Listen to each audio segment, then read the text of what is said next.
A 1h43 da manhã do dia 19 de novembro de 2025, em Novorossiysk, o novíssimo quartel-general da Frota do Mar Negro, um projeto de 180 milhões de dólares, simplesmente deixou de existir.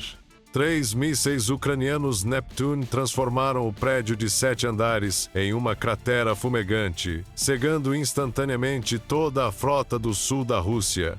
Até aquela madrugada, o comando russo tinha absoluta confiança em sua rede de defesa antiaérea. Eles acreditavam possuir um guarda-chuva de aço impenetrável, mas o que aconteceu foi o oposto. Iscas baratas enganaram radares bilionários, abrindo caminho para o golpe final. E aqui está como tudo aconteceu 23 minutos antes. Um 20 interior de um bunker reforçado próximo a Odessa. O clima é cirúrgico. 3 mísseis R-360 Neptune rugem ao deixar seus lançadores móveis desaparecendo na escuridão absoluta sobre o Mar Negro. Não são simplesmente tubos voadores. Cada Neptune é um predador de 900 libras, carregando 150 quilos de explosivo octal, projetado especificamente para perfurar concreto reforçado. Assim que estabilizam o voo, descem para uma altitude de apenas 3 metros acima das ondas, mais baixo do que o convés de um simples barco pesqueiro. A curvatura da Terra os esconde completamente dos radares de longo alcance. Mas Voron, o comandante da operação, sabe que lançar mísseis diretamente contra uma rede de defesa bilionária seria puro desperdício. Ele precisa distrair o cão de guarda antes de invadir a casa, a 60 milhas da costa de Novorossiysk. De um pesqueiro sem identificação, um lançador pneumático oculto ganha vida. 6 drones Iska Gerbera, feitos de compensados, saltam para o céu noturno. São versões improvisadas pelos ucranianos de um modelo russo. Estrutura simples, motores de motosserra, asas de espuma, cada um custando cerca de 9 mil dólares. Mas há um truque. Cada drone leva uma lente Lundberg em seu ventre, que faz um brinquedo de 5 mil dólares parecer, no radar, um bombardeiro B-50 e 2 gigante.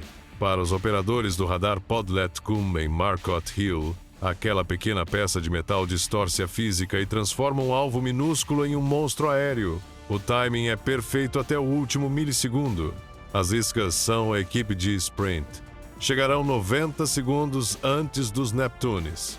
No mapa tático, anéis vermelhos de alerta começam a piscar. O radar Podletcom monitora um raio de 300 quilômetros, enquanto as baterias Panzerson varrem o espaço aéreo, criando uma suposta zona de exclusão de 250 quilômetros. Mas Voron sabe bem. A doutrina russa é simples. Primeiro entra em pânico, depois verifica os fatos. Cada veículo Pantsir carrega 12 metroísseis prontos para disparo. E depois de esgotá-los, são necessários 5 minutos eternos para recarregar. A operação é matemática brutal. 6 iscas de compensado são suficientes para forçar os russos a desperdiçarem todo o arsenal, acreditando estar abatendo bombardeiros pesados. Enquanto eles comemoram, 3 Neptunes subsônicos virão rastejando sob o horizonte do radar, trazendo quase meia tonelada de destruição para um inimigo que estará esperando para recarregar. A travessia de 380 quilômetros sobre o Mar Negro, um espetáculo de física, estratégia e ilusão. À frente, os decoys de fibra de vidro rasgam o espectro eletromagnético. Os russos ativam bloqueadores de sinal, despejando ruído de banda larga como quem grita em uma balada para abafar um sussurro. Mas os Gerberas saltam de frequência 1.500 vezes por segundo, jogando um cabo de guerra eletrônico impossível de vencer. 90 segundos atrás, os 3 Neptunes seguem silenciosos, tão baixos que a maresia cobre suas entradas de ar. São fantasmas invisíveis, escondidos atrás do horizonte do radar, aguardando a brecha. E a porta que precisa ser aberta é gigantesca. No topo do Monte Markó está o radar Podletcom, o olho de Sauron, rastreando mais de 200 alvos simultaneamente. No centro de comando, o clima muda de descontração para estado total de combate. O almirante larga o café. As equipes de defesa sorriem com confiança. Eles acreditam que seus mísseis Mach 3 e canhões de 30 mm estão prestes a garantir uma vitória monumental. Eles não fazem ideia de que a verdadeira ameaça já está sob seus pés. 4 homens das Forças Especiais SSO da Ucrânia estão deitados de bruços na poeira calcária, completamente imóveis. Vestem trajes camuflados com isolamento térmico, disfarces que os fazem parecer apenas mais um pedaço de arbusto seco no terreno hostil. Eles caminharam quase 10 quilômetros por território inimigo após desembarcar silenciosamente de um bote Zodiac. O alvo está a apenas 50 metros de distância, o caminhão radar Podlitkum. Mas entre eles e o caminhão há um sentinela russo entediado, fumando um cigarro e matando tempo ao lado do veículo. O líder da equipe, codinome Ghost, prende a respiração. Seu monitor cardíaco marca 55 batimentos por minuto, gelo nas veias. Ele observa o momento exato em que o sentinela vira o rosto para checar o celular. Agora, movimento. Ghost avança. Não é uma corrida. É um rastejar em câmera lenta. Cada pedrinha que se desloca soa como um tiro no silêncio absoluto da madrugada. Ele chega ao chassi do enorme caminhão Kamaz. Acima dele, o prato do radar geme sob milhares de volts de energia. Ghost desliza por baixo do veículo. O calor do gerador é sufocante. Ele retira um dispositivo adormecido, um bloco de 4, envolto em uma carcaça feita em impressora 3D, projetada para parecer uma peça comum de manutenção. Posiciona o explosivo e ativa as travas magnéticas. Clique. Um som minúsculo, metal contra metal. O sentinela interrompe a caminhada, aponta a lanterna para baixo do caminhão. Ghost congela. O feixe de luz varre suas botas e segue até o diferencial, exatamente onde a bomba está escondida. 3 segundos. Eternidade. Se o guarda se abaixar apenas 15 centímetros, a missão termina ali. E Ghost morre ali. O guarda resmunga, cospe no chão e vira as costas. Ele não viu nada além de graxa e poeira. Ghost solta o ar preso nos pulmões. Ativa o receptor Starlink. Agora a bomba está armada e em escuta. Ela permanecerá silenciosa por 11 dias inteiros, enquanto os russos literalmente dormem sobre o próprio carrasco. De volta ao presente, 1:41 da manhã. Faltam 2 minutos para o impacto. Em Odessa, Voron pressiona uma única tecla em seu laptop. No alto do Monte Marcotte, o dispositivo adormecido desperta. 20 libras de explosivo poderoso detonam diretamente sob o Podlitkum. A explosão parte o mastro do radar ao meio como um galho seco, no centro de comando em Novorossiysk. A visão total do campo de batalha desaparece instantaneamente. Telas piscam em vermelho. Sem link de dados. Pânico. Caos. Ruptura total. A imagem digital perfeita da defesa aérea russa se transforma em estática. Aquilo que deveria ser uma orquestra coordenada vira uma sala cheia de músicos surdos. Os comandantes das baterias Pantsir começam a gritar nos headsets, desesperados. Sem o radar de longo alcance, estão lutando às cegas. Eles mudam para os sensores locais de bordo uma tentativa desesperada de identificar qualquer alvo. De repente, os 6 drones Iska Gerbera surgem nos radares russos a curta distância. As lentes Lundberg fazem com que pareçam colossos aterrorizantes. Alvos adquiridos. 6 alvos pesados. Engajar! Engajar! O medo se transforma em frenesi. Os operadores russos não esperam confirmação visual. Eles querem apenas apagar aqueles pontos assustadores das telas. O primeiro disparo. 4 mísseis 57 ESES rugem ao deixar os trilhos, acelerando até Mach 3 em apenas 2 segundos. Eles avançam direto contra os drones Gerbera líderes. Mas esses drones baratos não estão voando em linha reta. Programados com algoritmos caóticos de evasão, o Gerbera líder vira bruscamente à esquerda, puxando uma curva de 4G, uma manobra que nenhum bombardeiro pesado seria capaz de realizar. O míssil russo, projetado para atingir um lento B-52, tenta corrigir o curso. As aletas de orientação chegam ao limite. Ele passa 10 metros além do alvo e explode inofensivamente entre as nuvens. Alvo perdido. Está manobrando. Rápido demais. O operador berra, o suor ardendo nos olhos. Na tela, o suposto bombardeiro se move como um beija-flor. O computador de controle de tiro entra em confusão. O radar indica um avião gigantesco, mas a física de voo denuncia um caça ultramanobrável. Segundo disparo. Desta vez, os russos não arriscam. 2 armas para cada alvo. Um dos Gerbera mergulha em um Split-S, deixando um rastro de fumaça do pequeno motor. Um míssil russo trava no calor e mergulha atrás dele.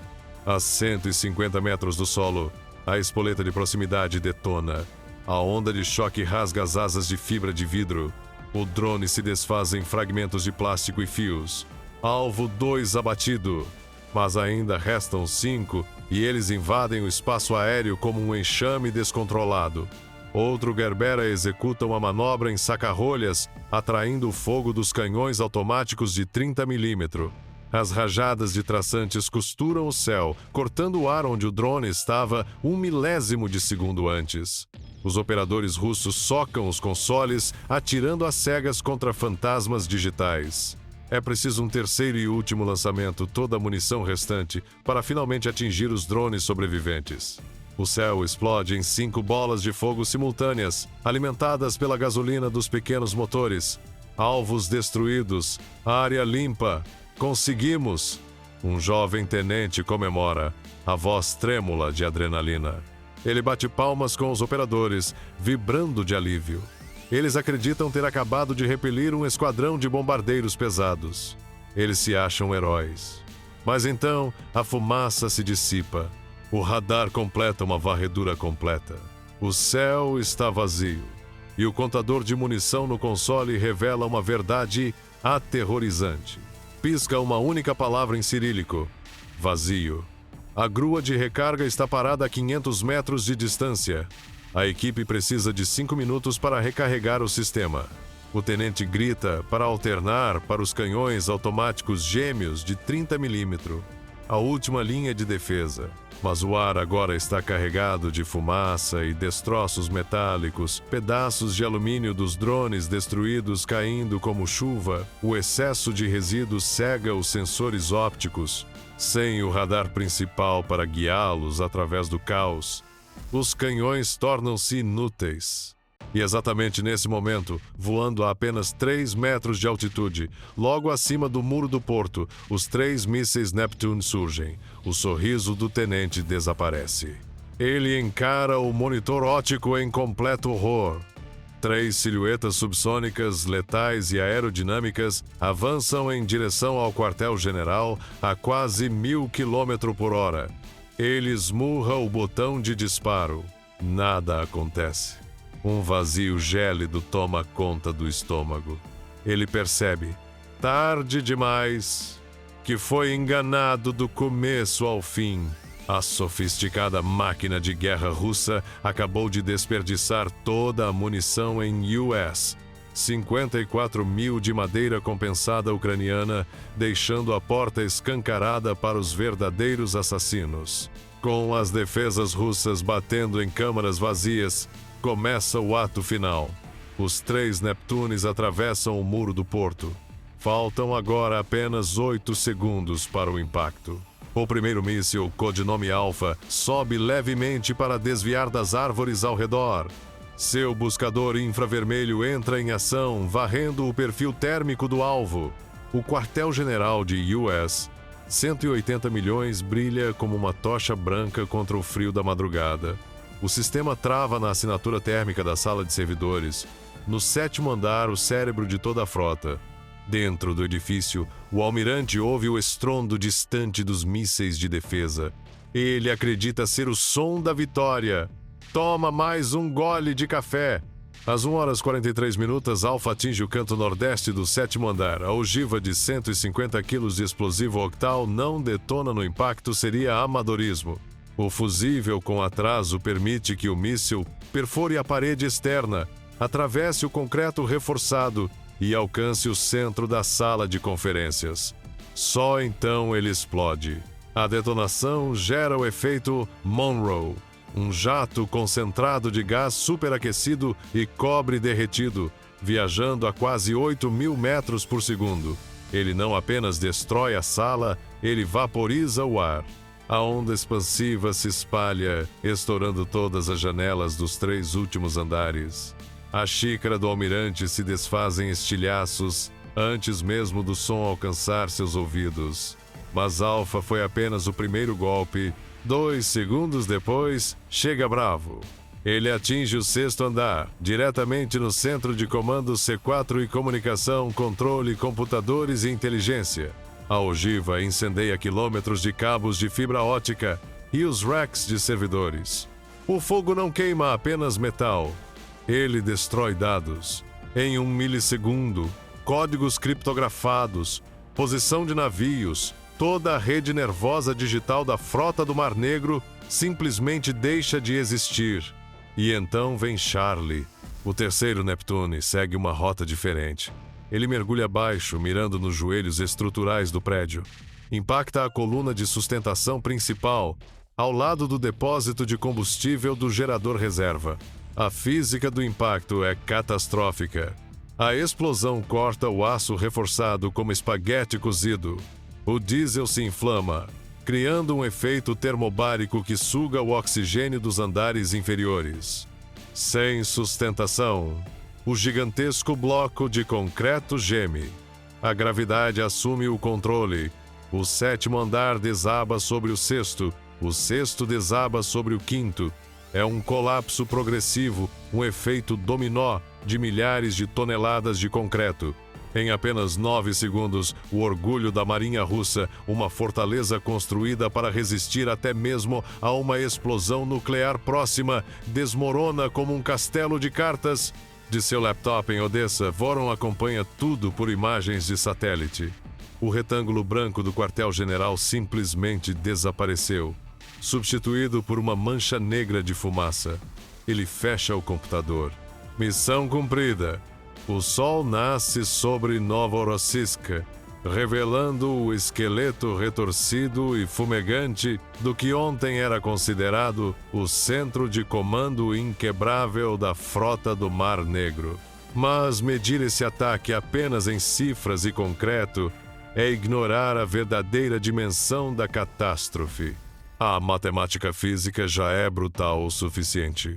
A Ucrânia gastou aproximadamente $6 milhões em toda essa sinfonia de destruição, mísseis Neptune, iscas, logística.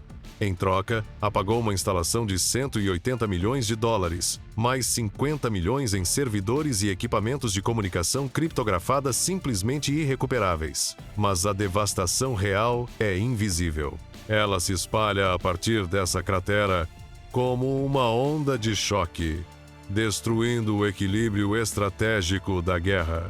Sem seu quartel-general principal, a frota do Mar Negro está efetivamente decapitada. O sistema nervoso responsável por coordenar ataques com mísseis e bloqueios navais foi arrancado. Agora os navios dependem de rádios de backup navegando às cegas, descoordenados e vulneráveis. E para consertar isso, Moscou enfrenta um pesadelo estratégico. Será obrigada a retirar suas preciosas baterias S-400 das linhas de frente em Kherson e Zaporizhia para tapar o enorme buraco em sua defesa interna. É um jogo de soma zero. Cada radar de defesa aérea deslocado para proteger um prédio dentro da Rússia significa um novo corredor aberto no céu para que caças ucranianos F-16 operem livremente nas linhas de frente. A Ucrânia forçou a Rússia a enfraquecer o próprio exército para tentar salvar sua marinha. Pare um segundo e pense nos 4 integrantes daquela equipe de operações especiais. 11 dias atrás, eles não apenas apertaram um botão. Eles navegaram em um bote inflável para o coração de águas inimigas, caminharam quase 10 quilômetros por território hostil e rastejaram sob as barbas de um sentinela russo para plantar explosivos em um caminhão de radar. Cumpriram sua missão, desapareceram nas sombras e foram extraídos sem deixar rastro. Isso revela muito sobre a diferença entre os dois exércitos. Enquanto a Rússia aposta em massa de aço e força bruta, a Ucrânia luta com imaginação, precisão e nervos de aço. É a história de engenheiros que descobriram como um drone de hobby de $5.000 pode destruir um sistema antiaéreo de 15 milhões, simplesmente entendendo física melhor que o inimigo. É uma história que causa espanto e admiração. E lembra ao mundo que esta não é uma guerra de máquinas, é uma guerra de pessoas que se recusam a ser dominadas, usando inteligência para equilibrar um campo de batalha que parecia impossível de vencer. E, por fim, esse ataque acerta um golpe pesado na mesa diplomática. Há meses, o Kremlin tenta vender uma imagem de estabilidade, garantindo aos seus cidadãos e ao mundo que a guerra está distante, que a mãe Rússia está segura. Novorossiysk deveria ser o santuário, a retaguarda intocável onde almirantes tomavam café enquanto planejavam conquistas. Essa ilusão agora está enterrada sob escombros. Quando você atinge o centro de comando mais protegido do inimigo, sem sofrer punição, toda a lógica de negociação muda. Isso envia um recado claro aos aliados ocidentais. Seu apoio não está apenas mantendo a linha, está permitindo vitórias estratégicas e cirúrgicas. E sussurra uma verdade aterrorizante para Moscou. Não existe porto seguro. Se não é possível proteger o quartel-general mais importante, a centenas de quilômetros da linha de frente, então não é possível proteger mais nada. Se você gostou de ver como inteligência e estratégia podem superar força bruta, deixe seu like agora. Isso ajuda o algoritmo a encontrar mais pessoas que valorizam táticas inteligentes. E se inscreva no canal Conflito do Século XXI, porque o Mar Negro está pegando fogo. E você não vai querer perder o que vem a seguir.